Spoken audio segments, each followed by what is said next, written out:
I'll start out with my dad. I'm very, very proud of him. He was a high-ranking officer in the Navy, and one of the situations he's remembered for is he was on the aircraft carrier that picked up George Bush Sr. when he had to bail out in 1943 in the Pacific.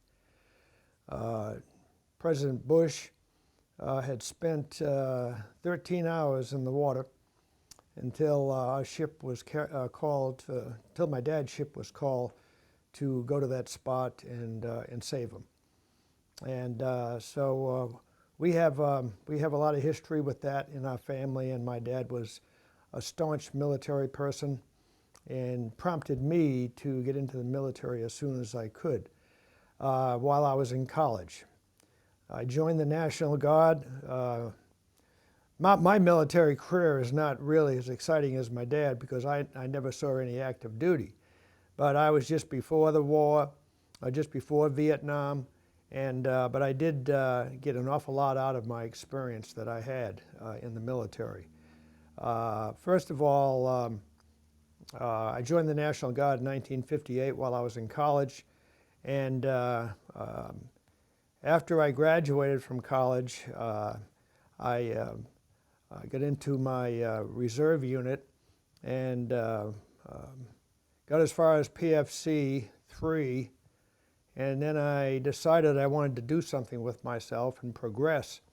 So I applied to go to OCS school, and I passed all the physicals and the qualification tests and was sent to Fort Sill, Oklahoma in the artillery. And after 21 weeks of training, I did finally get my second lieutenant commission at OCS school. One thing I'm proud of is that we started with a class of 248 candidates, and only 58 of us graduated. So many of them faded away as the training went on. It was a very aggressive training, and outside of my basic training that I had initially at Fort Dix, New Jersey, this was quite an experience for me.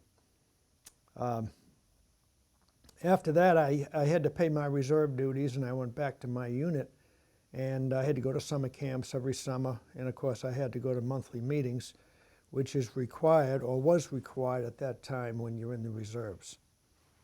I spent time at Fort Drum in the summer, Fort Chaffee, Arkansas, and I have kind of an interesting story about Fort Chaffee. When I was a PFC, this is before I got my commission. We were out bivouacking, and we had these sleeping bags, of course, we had to sleep in on the ground. And I had a little tent mate that was from the hills of Kentucky. One evening, it was inside that sleeping bag, it had to be 130 degrees because it was easy 100 outside. Very, very warm in the month of July in Fort Chaffee. Well, a little copperhead snake slipped down the side of my body in the tent, woke me up, of course. I mean, in the sleeping bag, and I woke my mate up, and I said, "What do I do now? I have a copperhead, or I have a snake in the bag with me." We didn't know what kind of a snake it was. And this young man guided me very carefully in what to do. He had been used to snakes in the hills of Kentucky, and he told me to move as slowly as I could out of the sleeping bag. It seems that the history of copperheads is they are attracted to body heat, and they do attack when they're excited, and when they're involved in body heat, they do see, the history is that they do attack. Fortunately, this one didn't. And it seemed like it took me days to get out of that sleeping bag because I was so sweaty. But anyway, I made it out, and for the rest of the bivouacking, they let me sleep in the back of a truck instead of on the ground.